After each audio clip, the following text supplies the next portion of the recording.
Hello hello hello everyone, मेरा नाम है सोनम कुमारी और मैं आप सभी का स्वागत करती हूँ आज के सेशन में। तो आज हम लोग क्या पढ़ने वाले हैं, आपके जियोमॉर्फिक प्रोसेस का ये क्या है, सेकंड क्लास है। यानी पहले क्लास में हमने क्या किया था, आपके भू आकृतिक प्रक्रिया के बारे में। जो आपका पहला फोर्स था वो क्या था, आपका एंडोजेनिक फोर्स था, यानी बहिर्जात बल था, जिसे हमने बहुत अच्छे से कवर कर लिया था। ठीक है, लेकिन आज का जो हमारा टॉपिक होने वाला है वह क्या है, आपका एक्सोजेनिक फोर्स है। एक्सोजेनिक फोर्स को हिंदी में क्या बोलते हैं, बहिर्जात बल बोलते हैं। ठीक है, इसे क्या बोलेंगे, अंतर्जात बल, अंतर्जात बल। ठीक है, और एक्सोजेनिक फोर्स को क्या हिंदी में बोलते हैं, तो इसे क्या बोलते हैं, बहिर्जात बल, बहिर्जात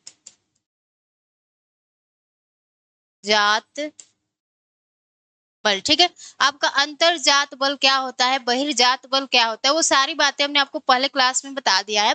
आज जो हमारा टॉपिक होने वाला है, हम लोग उसमें क्या पढ़ने वाले हैं, तो मैम उसमें हम लोग पढ़ने वाले हैं एक्सोजेनिक फोर्स यानी बहिर्जात बल।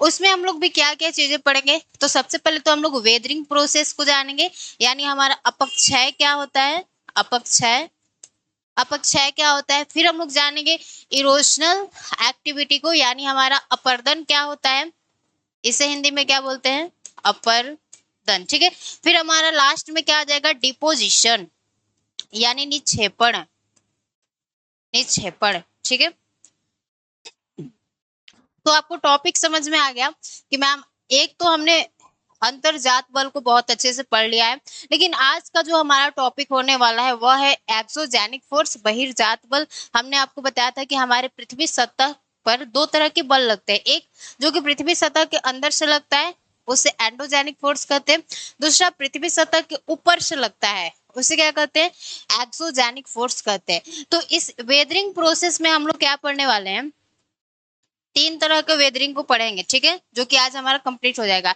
एक आपका होगा केमिकल वेदरिंग, केमिकल वेदरिंग होगा, वेदरिंग ये कैसे होता है वो भी पढ़ेंगे। फिर हमारा सेकंड क्या होगा, आपका फिजिकल वेदरिंग होगा, फिजिकल वेदरिंग होगा। ठीक है, फिजिकल वेदरिंग। और हमारा थर्ड क्या होगा मैम, थर्ड होगा हमारा बायोलॉजिकल वेदरिंग, इसे हम लोग क्या बोलेंगे, बायोलॉजिकल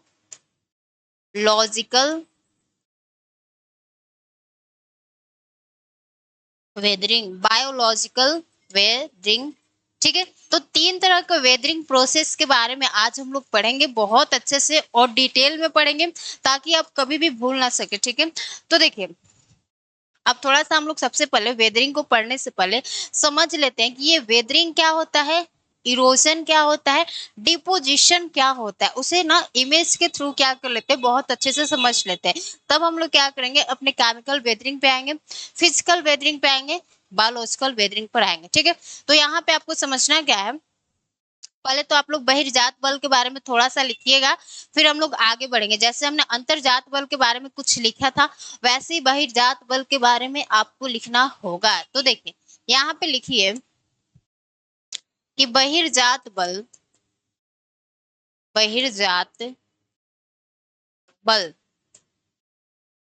जो हमारा बहिर्जात बल होता है यानी एक्सोजेनिक फोर्स, बहिर्जात बल धरातल के वस्तुओं का, धरातल यानी जो हमारी पृथ्वी होती है, अब जो भी मैं बातें आपको लिखवा रही हूँ बहुत अच्छे से लिखते चलना। ठीक है, बहिर्जात बल धरातल के वस्तुओं का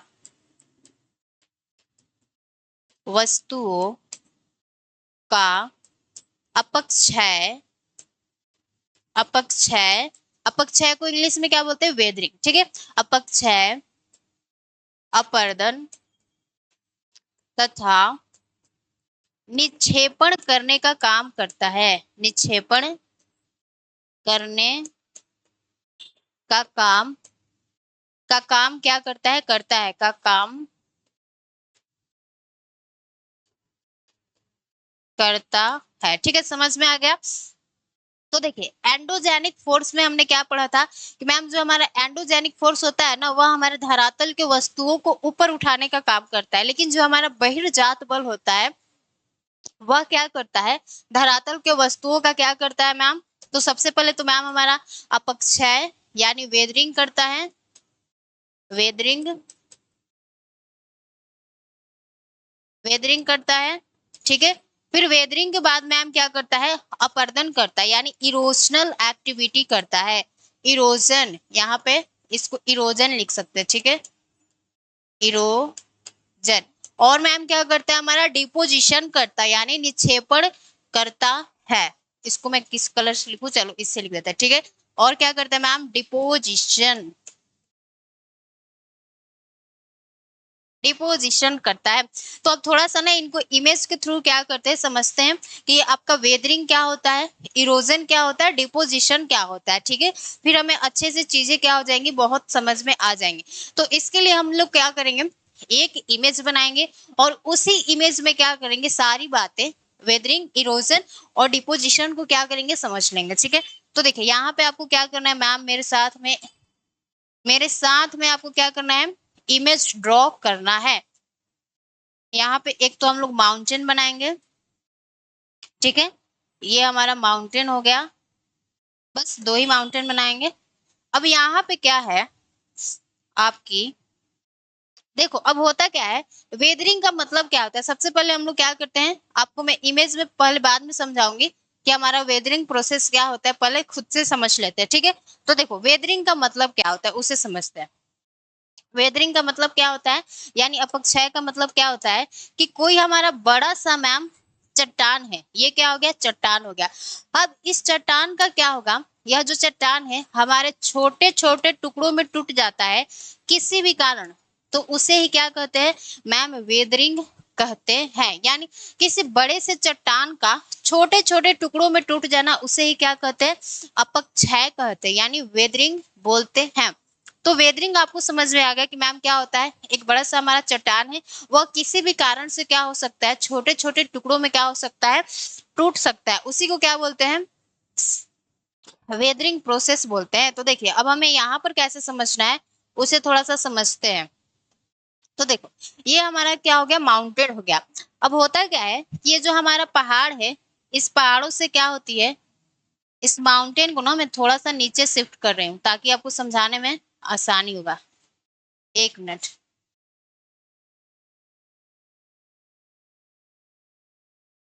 देखो ठीक है, यानी हमारा यहाँ पे माउंटेन है, तो हमने क्या कहा, किसी बड़े से रॉक का छोटे छोटे टुकड़ों में टूटना ही क्या कहलाता है, वेदरिंग कहलाता है। तो ये जो हमारा पहाड़ है, यहाँ पे क्या हो सकता है, सूर्य है, यानी हमारे सूर्य देवता यहाँ से क्या कर रहे हैं, अपना रोशनी छोड़ रहे हैं, ठीक है। और कभी कभी क्या देखते हैं मैम हम लोग की, हमारे यहाँ वर्षा भी हो जाती है, यानी रेन फॉल भी हो जाता है। तो जब यहाँ पे रेन फॉल भी हो जाता है, तो होता क्या है कि जो हमारी पहाड़ों की चट्टानें होती है, वह क्या होती है, छोटे छोटे टुकड़ों में क्या हो जाती है, टूटना स्टार्ट कर देती है, ठीक है। यानी पहाड़ है, बड़ा सा इतना चट्टान है, अब वह क्या हो रहा है, आपके वर्षा के कारण क्या हो रहा है, यह छोटे छोटे टुकड़ों में क्या हो रहा है, टूट रहा है, टूट रहा है। तो जब ये पहाड़ छोटे छोटे टुकड़ों में टूट गया, तो इसी को क्या बोलते हैं, वेदरिंग प्रोसेस बोलते हैं। इसे ही क्या बोलते हैं मैम, वेदरिंग बोलते हैं, वेदरिंग बोलते हैं, यानी अपक्षय बोलते हैं। किसे बोलते हैं, जब हमारा बड़ा सा पहाड़ है और वह क्या होता है, किसी भी कारण से क्या होता है, छोटे छोटे टुकड़ों में टूट जाता है, तो उसे ही क्या बोलते हैं, वेदरिंग बोलते हैं। वो कारण कुछ भी हो सकता है, जैसे आप लोग इस इमेज में देखिए, ठीक है, इस इमेज में आपको बहुत अच्छे से समझ में आ जाएगा। तो देखिए ये तो हमारा पहाड़ पे क्या है, चट्टान पड़ा हुआ है, ठीक है मैम, ठीक है, इतना तो समझ में आ ही रहा है। लेकिन होता क्या है, लेकिन क्या होता है कि अब ये जो पहाड़ का चट्टान है बड़ा सा, यह किसी कारण क्या होता है, छोटे छोटे टुकड़ों में टूटने लगता है, आपके वर्षा के कारण भी हो सकता है। तो उसी प्रोसेस को ही क्या बोलते हैं, वेदरिंग प्रोसेस बोलते हैं। तो अब इस डायग्राम में हम लोग क्या देखते हैं कि मैम ये चट्टान टूट के, और हम लोग देख रहे हैं कि ये चट्टान नीचे की तरफ आ रहा है। तो इस चट्टान को नीचे लाने का काम कौन करता है, तो हमारा रिवर, उसी को क्या बोलते हैं, इरोशनल एक्टिविटी बोलते हैं। यानी अब इन चट्टानों को जब हमारी नदियां क्या करेगी, पहाड़ों से निकलती है नदी, अब ये नदी क्या करेगी, यानी जो हमारी रिवर है, ये रिवर जब फ्लो करेगी, जब यहाँ से हमारी नदी निकलेगी, तो नदी क्या करेगी, अपने साथ में इनको क्या करेगी, नीचे की तरफ लाएगी। तो जब नदी क्या करती है, इन चट्टानों को क्या करती है, अपने साथ में लाती है, तो उसी को क्या बोलते हैं, इरोजन, यानी अपरदन। अब ये जो चट्टान है कुछ यहाँ पर नहीं पड़े रहेंगे, इस नदी के साथ में क्या हो जाएंगे, आपके नीचे की तरफ आने लगेंगे। तो वही है आपका इरोजन प्रोसेस। यानी वेदरिंग हमने समझा किसी बड़े से चट्टान का छोटे छोटे टुकड़ों में टूटना।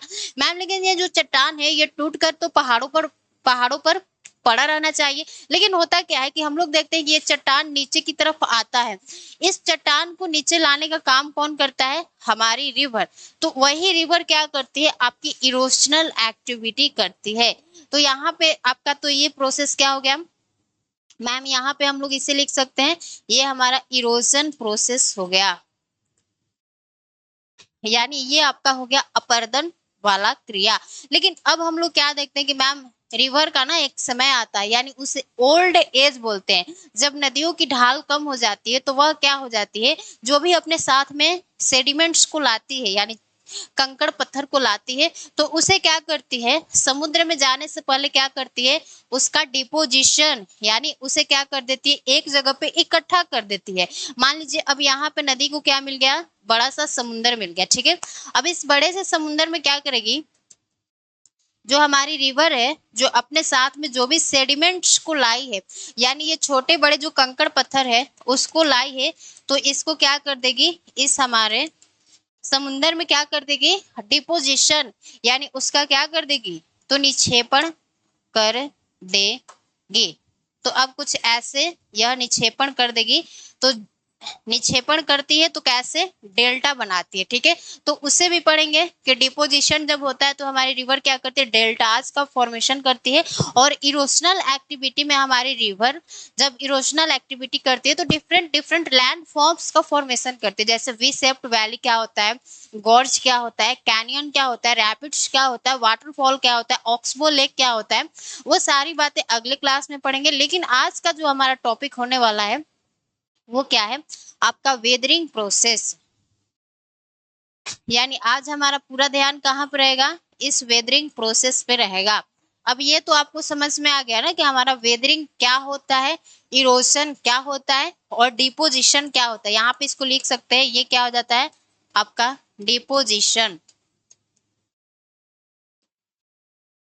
यानी हिंदी में क्या बोलेंगे, निक्षेपण। हो गया क्लियर। तो देखिए फिर से मैं आपको समझा रही हूँ, देखो। तो हमने वेदरिंग आपको समझाया, वेदरिंग का मतलब क्या होता है, एक बड़ा सा चट्टान है, वह छोटे छोटे टुकड़ों में टूट जाता है, उससे वेदरिंग बोलते हैं। लेकिन जब यह चट्टान हमारा टूट के पहाड़ों पर यहीं पे पड़ा रहना चाहिए, लेकिन हमारी रिवर क्या करती है, इन चट्टानों को नीचे लाने का काम करती है, तो उसे क्या बोलते हैं, इरोजन बोलते हैं, ठीक है। फिर हमारी रिवर क्या करती है, इन चट्टानों को, मतलब छोटे छोटे जो कंकड़ पत्थर होते हैं उन्हें क्या करती है, इस समुंदर में इकट्ठा कर देती है, जिसे क्या बोलते हैं, डिपोजिशन, यानी निक्षेपण। समझ में आ गया। अब हम लोग अपने वेदरिंग प्रोसेस को स्टार्ट करते हैं, जिसमें हमें 3 तरह के वेदरिंग। अब थोड़ा सा इस इमेज को भी देख लेते हैं, ठीक है। तो देखो ये तो आपका वेदरिंग हो गया, ठीक है, ये आपका वेदरिंग हो गया। और यहाँ पे जो ये नीचे की तरफ आता हुआ दिख रहा है, इसे हम लोग क्या बोलेंगे, इरोजन बोलेंगे, इरोजन बोलेंगे, ठीक है। वेदरिंग इरोजन दो तरह का हो गया। अब जब समुंदर में आके जमा करती है तो उसे क्या बोलते हैं, डिपोजिशन बोलते हैं। ये भी बात आपका क्लियर हो गया। अब हम लोग आते हैं अपने पहले वेदरिंग प्रोसेस पे, जो कि क्या है, हमारा केमिकल वेदरिंग है। फिर हमारा सेकंड क्या आ जाएगा, फिजिकल वेदरिंग। थर्ड क्या आ जाएगा आपका, बायोलॉजिकल वेदरिंग। तो जो पहला आपका वेदरिंग है वो क्या है, केमिकल वेदरिंग। इसे क्या करते हैं, स्टार्ट करते हैं, और बहुत इंटरेस्टेड है, बहुत अच्छे से समझ में भी आएगा, ठीक है। तो यहाँ पे आपका हेडिंग क्या होना चाहिए मैम, हमारा केमिकल वेदरिंग क्या होता है, ठीक है।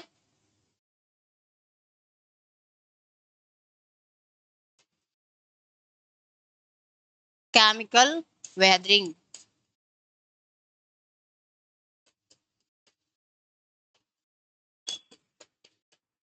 यानी रासायनिक अपक्षय। ठीक है, इसे हिंदी में क्या बोलेंगे? रासायनिक अपक्षय।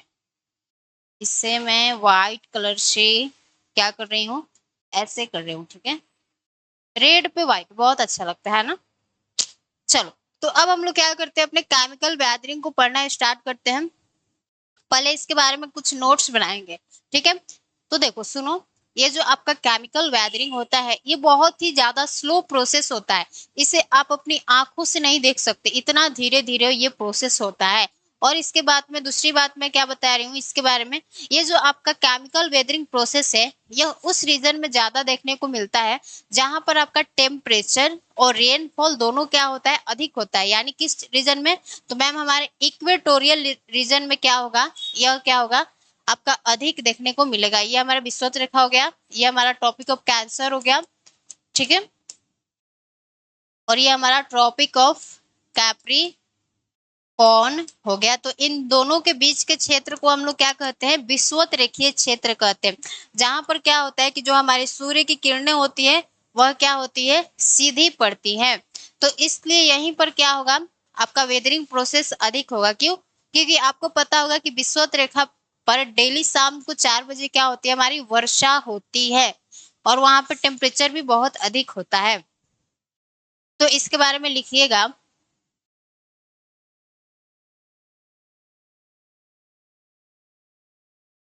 यह बहुत ही यह बहुत ही स्लो प्रोसेस होता है, स्लो प्रोसेस होता है। ठीक है, यानी इसके बारे में पहली बात हमने आपको क्या बताया कि मैम जो हमारा केमिकल वेदरिंग होता है ये बहुत ही स्लो प्रोसेस होता है और इसे हम लोग क्या कर सकते हैं, अपने आंखों से नहीं देख सकते। ठीक है, इससे इससे हम लोग अपने आंखों से या अपनी आंखों से एब्जॉर्ब नहीं कर सकते, एब्जॉर्ब नहीं कर सकते हैं। ठीक है, एब्जॉर्ब नहीं कर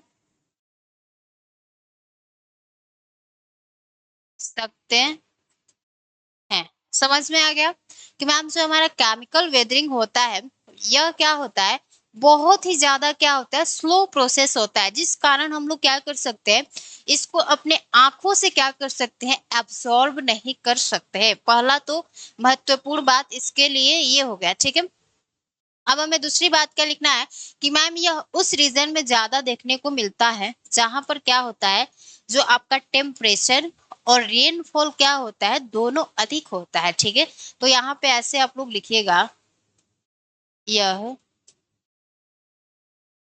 उस रीजन में यानी उस क्षेत्र में, उस रीजन में अधिक देखने को मिलता है, अधिक देखने को मिलता है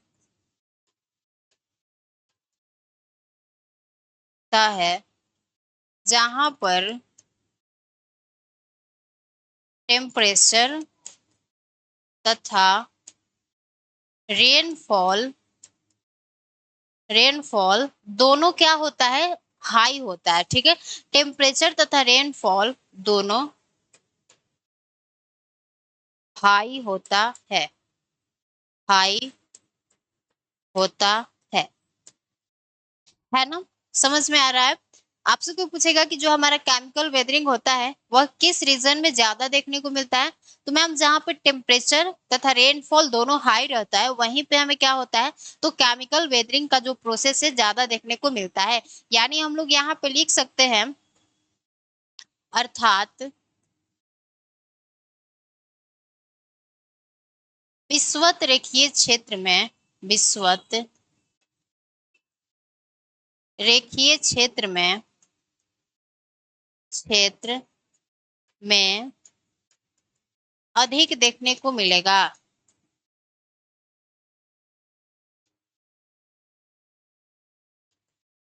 अधिक देखने को मिलेगा। ठीक है, अब आपका इक्वेटोरियल रीजन क्या होता है, यानी विषुवत रेखीय क्षेत्र क्या होता है, थोड़ा सा उसे हम लोग क्या कर लेते हैं, अपने डायग्राम पे बना लेते हैं यहाँ पे। ये हमारी पृथ्वी हो गई। जो आपका विषुवत रेखा है वह क्या करता है, आपकी पृथ्वी को दो बराबर भागों में बांटता है। इतना तो समझ में आता है ना। फिर इसके ऊपर क्या है, हमारा 23.5 डिग्री नॉर्थ है, जिसे क्या बोलते हैं, ट्रॉपिक ऑफ कैंसर यानी कर्क रेखा।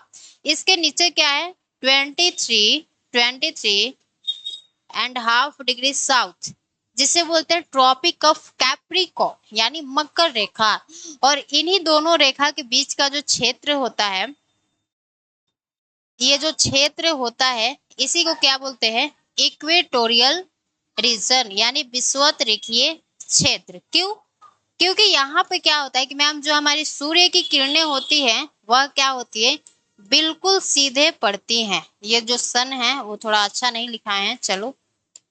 ये जो हमारे सूर्य देवता हैं, इनकी जो किरण है बिल्कुल सीधे पड़ती है, जिस कारण क्या होता है कि इस रीजन में टेम्परेचर भी क्या होता है, हाई होता है। और हम लोग क्या सुनते हैं कि डेली शाम 4 बजे क्या होता है, आपके विषुवत रेखा पे वर्षा हमें देखने को मिलता है। ठीक है, तो हमने आपको बताया भी कि किस रीजन में अधिक देखने को मिलेगा, तो जहां पे आपका जो टेम्परेचर है और जो रेनफॉल है दोनों हाई हो। ठीक है, इतना बात हमने केमिकल वेदरिंग के बारे में देख लिया। अब हम लोग क्या देखते हैं कि एजेंट क्या क्या होते हैं, यानी कौन कौन से ऐसे कारक होते हैं जो कि केमिकल वेदरिंग के लिए क्या होते हैं, जिम्मेदार होते हैं, उसी को समझना है। तो यहाँ पे लिखिएगा एजेंट, यानी इसे हिंदी में क्या कहेंगे, कारक। तो देखिए आपका पहला एजेंट क्या होता है, पहला होता है आपका सॉल्यूशन। सॉल्यूशन, ठीक है, यानी जल। दूसरा क्या होता है हमारा, कार्बोनेशन होता है, यहीं पे लिख रहे हैं कार्बो कार्बोनेशन यानी CO2। ठीक है, अब इससे कैसे हमारा केमिकल वेदरिंग होता है वो सारी मैं प्रोसेस आपको बताऊंगी, पहले लिख ले रही हूँ। ठीक है, और हमारा थर्ड क्या होता है, थर्ड होता है आपका ऑक्सीडेशन। ऑक्सीडेशन यानी ऑक्सीजन।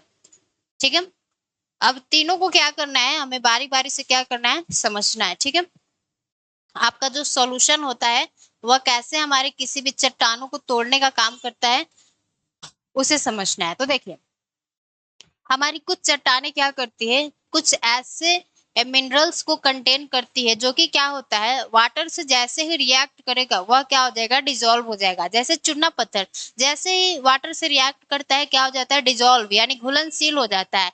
जिस कारण क्या होता है कि जो हमारा ये रॉक का स्ट्रक्चर होता है वह क्या हो जाता है, ब्रेक हो जाता है, यानी क्या हो जाता है, टूट जाता है। क्यों? क्योंकि मैम जो इसके अंदर का मिनरल्स था, यानी जो इसके अंदर का मिनरल्स था, मिनरल्स यानी खनिज, वह क्या था, घुलनशील था। वाटर से रिएक्ट करते ही क्या हो जाता है, घुलनशील हो जाता है, जिस कारण क्या हो जाता है कि जो चट्टानों का स्ट्रक्चर होता है वह ब्रेक हो जाएगा। और जब चट्टानों का स्ट्रक्चर ही टूट जाएगा तो चट्टानों का वेदरिंग क्या हो जाएगा, स्टार्ट हो जाएगा। तो उसी को क्या बोलेंगे, केमिकल वेदरिंग बोलेंगे। एजेंट क्या हो गया, सॉल्यूशन। सॉल्यूशन क्यों मैम, क्योंकि हमारा रॉक क्या करता है, कुछ ऐसे मिनरल्स को कंटेन करता है जो कि वाटर से रिएक्ट करते ही क्या हो जाते हैं, डिजोल्व हो जाते हैं। जिस कारण क्या होता है कि जो रॉक का स्ट्रक्चर होता है वो ब्रेक कर जाता है। जब चट्टानों की संरचना ही टूट जाती है तो जिस कारण क्या होता है कि चट्टाने छोटे छोटे टुकड़ों में टूटना स्टार्ट हो जाती है, उसी को क्या बोलते हैं, वेदरिंग प्रोसेस बोलते हैं। ठीक है, तो यहाँ पे जो मैंने आपको बातें बताया उसे क्या कर लेते हैं, अपने पहले वाले में लिख लेते हैं। मैम पहला एजेंट क्या है, तो हमारा सॉल्यूशन है, सॉल्यूशन, सॉल्यूशन। ठीक है, तो इसके बारे में जो भी मैंने आपको बात बताया उसे थोड़ा सा यहाँ पे लिख लेते हैं। फिर आपका जो दूसरा एक है कार्बोनेशन, उसे क्या करेंगे, बहुत अच्छे से समझेंगे। ठीक है, तो देखिए यहाँ पे लिखिए कि हमारे रॉक्स रॉक्स यहाँ पे लिखिए ऐसे। ठीक है, रॉक्स कुछ ऐसे मिनरल्स को मिनरल्स यानी खनिज, ठीक है, मिनरल्स को कंटेन करते हैं, कंटेन करते हैं, जो वाटर से रिएक्ट करते ही क्या हो जाता है, डिजोल्व हो जाता है। ठीक है, रॉक्स कुछ ऐसे मिनरल्स को कंटेन करते हैं जो वाटर से रिएक्ट करते ही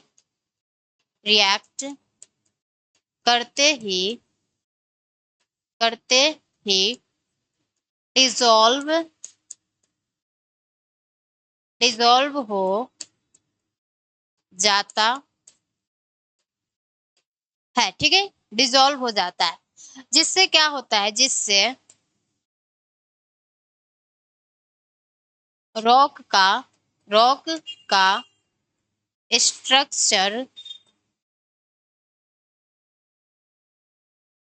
स्ट्रक्चर ब्रेक कर जाता है, ब्रेक कर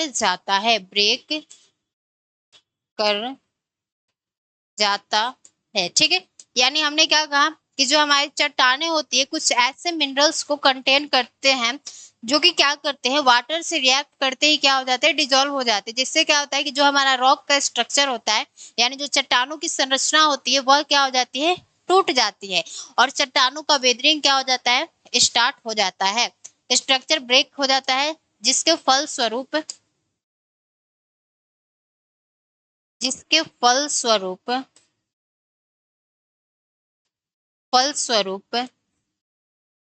चट्टानों का अपक्षय स्टार्ट हो जाता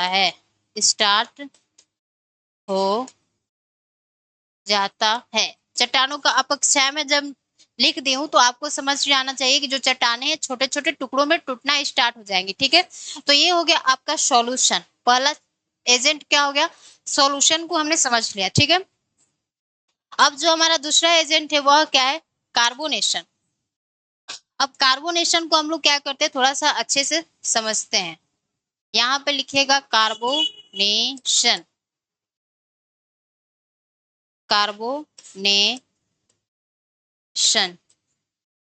ठीक है, कार्बोनेशन। अगर मैं कार्बोनेशन जब बोल रही हूँ तो इसका मतलब क्या हो गया, मैम CO2 की बात हो रही है। किसकी बात हो रही है, तो आपके CO2 की बात हो रही है। तो देखिए इसमें क्या होता है, थोड़ा सा उसे समझना है। तो आप सबको पता है कि मैम जो हमारा जल है, यानी जो हमारा H2O है, वह क्या है, हर जगह उपस्थित है। यानी वर्षा हो रहा है तो जल उपस्थित है, नदी कहीं प्रवाहित हो रही है तो वहां पे भी H2O है। और हम लोग क्या देखते हैं कि H2O के साथ में जब क्या होता है, जब हमारा क्या करता है, CO2 यानी कार्बन डाइऑक्साइड क्या करता है, रिएक्ट करता है, तो दोनों मिलकर क्या करते हैं, एक वीक एसिड का फॉर्मेशन करते हैं, जो कि क्या हो जाएगा, H2CO3 यानी कार्बनिक एसिड बनाते हैं। ठीक है, इसको हम लोग क्या बोलते हैं, कार्बनिक एसिड, जो कि क्या है, हमारा एक तरह का वीक एसिड होता है। अब यह कार्बनिक एसिड क्या करेगा, हमारे चट्टानों में स्थित जो भी हमारे मिनरल्स होते हैं उसे क्या करेगा, रिएक्ट करेगा और चट्टानों को कमजोर करेगा। जैसे एग्जाम्पल देखिए, अब ये जो हमारा H2CO3 है, H2CO3 यह क्या करेगा, आपके लाइमस्टोन यानी CaCO3 यानी चूना पत्थर से क्या करेगा, रिएक्ट करेगा। इसे हम लोग लिख सकते हैं, यह क्या है आपका चूना पत्थर, लाइम स्टोन यानी CaCO3। अब जब ये हमारा चूना पत्थर से रिएक्ट करेगा तब क्या बन जाता है, कैल्शियम बाइकार्बोनेट बन जाता है, यानी आपका बन जाएगा CaHCO3 ठीक है। इससे क्या होता है, आपके चट्टानें वीक होते हैं और उनका क्या होता है, वेदरिंग स्टार्ट हो जाता है। तो हमने क्या बताया कि मैम जो कार्बोनेशन होता है उससे कैसे हमारे चट्टानों का वेदरिंग होता है, उससे हमने समझा कैसे होता है। तो हमने देखा कि मैम जो H2 है यानी जो जल है वह तो उपस्थित है ही है, फिर क्या होता है कि जो आपका कार्बन डाइऑक्साइड है वो भी क्या है, हमारे वायुमंडल में उपस्थित है। जब आपका H2O और कार्बन डाइऑक्साइड दोनों आपस में रिएक्ट करते हैं तो एक आपका वीक एसिड का फॉर्मेशन होता है, जिसे क्या बोलते हैं, H2CO3 यानी कार्बनिक एसिड। अब यह कार्बनिक एसिड क्या करता है, किसी हमारी चट्टानों में उपस्थित मिनरल से रिएक्ट करेगा। जैसे अब आपका H2CO3 का आपके लाइम स्टोन से क्या करेगा, रिएक्ट करेगा। तो क्या करेगा, आपका कैल्शियम बाइकार्बोनेट का फॉर्मेशन करेगा, जिससे क्या होगा कि जो हमारी चट्टाने हैं उनका वेदरिंग स्टार्ट हो जाएगा। तो हमने दो एजेंट को पढ़ लिया, एक है आपका सॉल्यूशन, दूसरा आपका हो गया कार्बोनेशन। अब हमारा लास्ट क्या है, ऑक्सीडेशन। ठीक है, अब इसे हम लोग समझते हैं। ठीक है, तो यहाँ पे क्या लिखना है आपको, ऑक्सीडेशन यानी ऑक्सीजन। ठीक है, तो देखिए अब इसे थोड़ा सा क्या करना है, अच्छे से समझना है। आप सबको पता है कि मान लीजिए ये हमारा क्या हो गया, कोई एक तरह का चट्टान हो गया। ठीक है, चट्टानों के अंदर क्या होता है, हमारा लोहा, यानी यहाँ पर क्या हमें देखने को मिलता है, तो मैम फेरस लोहा हमें देखने को मिलता है। ठीक है, इसके अंदर क्या उपस्थित है, तो मैम लोहा उपस्थित है। ठीक है, इतना तो समझ में आ रहा है ना।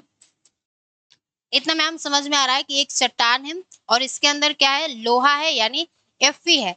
तो इससे क्या होता है कि हमारा जब ऑक्सीजन क्या करता है, ऑक्सीजन क्या करता है, रिएक्ट करता है।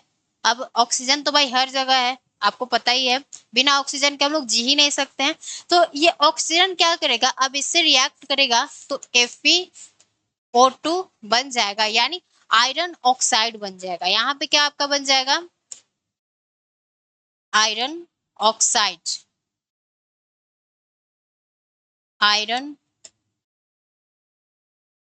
ऑक्साइड बन जाएगा। जिससे क्या होगा कि अब इस चट्टान का क्या होगा, रस्टिंग यानी जंग लगेगा, और फिर क्या होगा, इसका वेदरिंग स्टार्ट हो जाएगा।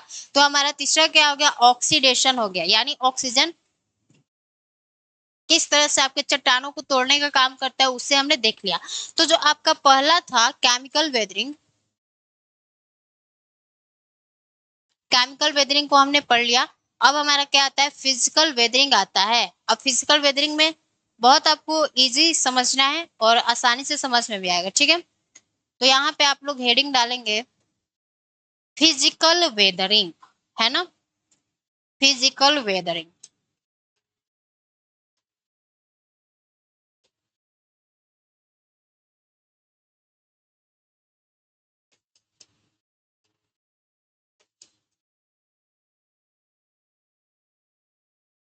फिजिकल वेदरिंग, ठीक है। तो इसे अब हमें क्या करना है, बहुत अच्छे से समझना है। इसमें ना बस ज्यादा कुछ दिमाग नहीं लगाना है। इसमें होता क्या है कि इसके लिए एक तो हमें क्या चाहिए, सूर्य की ऊर्जा चाहिए। क्या हमें चाहिए, तो इसका जो एजेंट होता है मैम, इसका जो एजेंट होता है, एजेंट कारक, वह क्या होता है, सन एनर्जी। सन की जो हमारी ऊर्जा होती है वही होता है। कैसे होता है मैम, उसे थोड़ा सा हम लोग क्या करते हैं, समझ लेते हैं। एजेंट हमने आपको बता दिया क्या होता है, तो सूर्य की ऊर्जा। अब इस सूर्य की ऊर्जा में क्या होता है उसे थोड़ा सा हमें समझना है कि इसमें हमें एक चीज को ध्यान रखना है। उसमें क्या होता है, एक तो हमारा एक्सपेंशन और दूसरा क्या होता है हमारा कॉन्ट्रैक्शन। कॉन्ट्रैक्शन, एक्सपेंशन, कॉन्ट्रैक्शन, जब दोनों ये चीजें होता है तो क्या होता है, हमारा फिजिकल वेदरिंग होता है। अब ये कैसे होता है, थोड़ा सा उसे हमें क्या करना है, समझना है। देखो, तो इसके लिए हमें दो डायग्राम बनाने होंगे और मैं अच्छे से आपको डायग्राम बना के समझा रही हूँ। एक हमारा डायग्राम यहाँ पे होगा, एक हमारा डायग्राम यहाँ पे होगा और एक यहाँ पे होगा। तीन हमें डायग्राम को बनाना है। ठीक है, यहाँ पे हमें एक चट्टान की जरूरत पड़ेगी। पहले तो यहाँ पे हमें सूर्य देवता को बनाना है। ठीक है,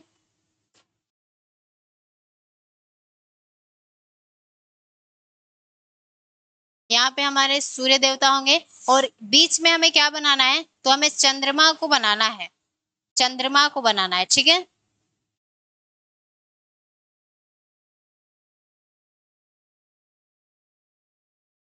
चंद्रमा बन गए। ठीक है, अब देखिए होता क्या है कि जब हमारा दिन का समय होता है तो किसी चट्टान का क्या होता है, एक्सपेंशन होता है। यानी जब सूर्य की ऊर्जा इस पर पड़ती है, देखिए जब सूर्य की ऊर्जा इस पर क्या हो रही है, पड़ रही है, तो इस चट्टान का क्या होगा, थोड़ा सा एक्सपेंशन होगा, यानी थोड़ा सा यह क्या हो जाएगा, अपने रियल स्ट्रक्चर से क्या हो जाएगा, थोड़ा सा एक्सपैंड कर जाएगा। तो यहाँ पे हम लोग क्या देखते हैं कि मैम जो हमारा रॉक है ना, उसका क्या होता है, एक्सपेंशन होता है। एक्सपेंशन, एक्सपेंशन का मतलब क्या होता है, विस्तारित होना, यानी थोड़ा सा बढ़ जाना। लेकिन जैसे ही हम लोग देखते हैं कि मैम रात होता है, जब रात का समय आता है, तो इस चट्टान का जो ये रियल जो इसका स्ट्रक्चर था, उससे क्या हो जाता है, थोड़ा सा छोटा हो जाता है, यानी इसका कॉन्ट्रैक्शन हो जाता है। ठीक है, तो यहाँ पे क्या हो जाएगा, इस चट्टान का क्या हो जाएगा, कॉन्ट्रैक्शन, कॉन्ट्रैक्शन हो जाएगा, कॉन्ट्रैक्शन, कॉन्ट्रैक्शन हो जाएगा। ठीक है, यानी इसका अगर रियल इमेज की मैं बात करूं, तो इसका रियल इमेज क्या है, ये है। ये अपने वास्तविक आकार से क्या हो जाता है, इतना छोटा हो जाता है। कब, तो रात के समय। तो हम लोग क्या देखते हैं कि ये जो एक्सपेंशन और ये जो कॉन्ट्रैक्शन की प्रक्रिया है, वह लगातार चलते रहती है, चलते रहती है, चलते रहती है, जिससे क्या होता है कि हमारे चट्टानों में क्या होता है, क्रैक डेवलप कर जाता है। अब इस चट्टान में क्या हो जाएगा, तो मैम क्रैक डेवलप कर जाएगा। ठीक है, यहाँ पे क्रैक डेवलप कर गया, यहाँ पे क्या हो गया, आपका क्रैक डेवलप कर गया। जब क्रैक डेवलप कर गया, तो मैम अब क्या होगा, इसमें क्या हो जाएगा, पानी एंटर करेगा। जब इसमें पानी एंटर करेगा, तो आप सबको पता है कि जो वेदरिंग प्रोसेस के लिए जो एजेंट होता है, वह पानी और हवा ही होता है।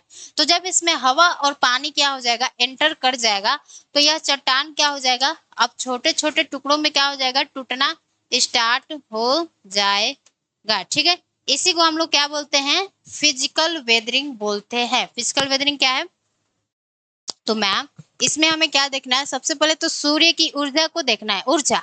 और दूसरा बात क्या हमें ध्यान रखना है, एक्सपेंशन और कॉन्ट्रैक्शन। जब सूर्य की ऊर्जा होती है, तो चट्टानों का एक्सपेंशन होता है। जब चंद्रमा यानी रात का समय आता है, तो ये क्या हो जाता है, इसका कॉन्ट्रैक्शन, यानी सिकुड़ जाता है। एक्सपेंशन कॉन्ट्रैक्शन की प्रक्रिया लगातार होने से क्या होती है, हमारे चट्टानों में क्रैक डेवलप हो जाता है। इस क्रैक से क्या होता है, जो हमारा वाटर है और जो हमारा एयर है, वह एंटर कर जाता है और चट्टानों को कमजोर करता है, जिससे क्या होता है, चट्टाने छोटे छोटे टुकड़ों में टूटना क्या हो जाती है, स्टार्ट हो जाती है। इसे इमेज में देखते हैं। ठीक है, ये आपका इमेज हो गया। ये क्या है, आपका सूर्य देवता है, सूर्य देवता है। यहाँ पे चट्टाने क्या हो रही है, एक्सपैंड कर रही है। ठीक है, लेकिन जैसे रात होता है, तो यहाँ पे इसका कॉन्ट्रैक्शन होता है। फिर क्या होता है कि इसका जो रॉक का सरफेस है, पहले तो इतना हुआ करता था, पहले इतना हुआ करता था, लेकिन रात में इतना हो गया। ठीक है, जिस कारण यहाँ पे क्या हो जाता है, क्रैक्स डेवलप कर जाता है और क्या होता है, आपका फिजिकल वेदरिंग स्टार्ट हो जाता है। तो जो आपका वेदरिंग प्रोसेस है, उससे हमने आपको समझा दिया। केमिकल वेदरिंग क्या होता है, फिजिकल वेदरिंग क्या होता है। अब जो हमारा लास्ट बचा है बायोलॉजिकल वेदरिंग, उसे क्या करेंगे, अगले क्लास में पढ़ेंगे, और फिर अगले क्लास में land forms made by running water को पढ़ेंगे। तो आज के लिए बस इतना ही रखते हैं, तब तक के लिए सभी को जय हिंद, नमस्ते।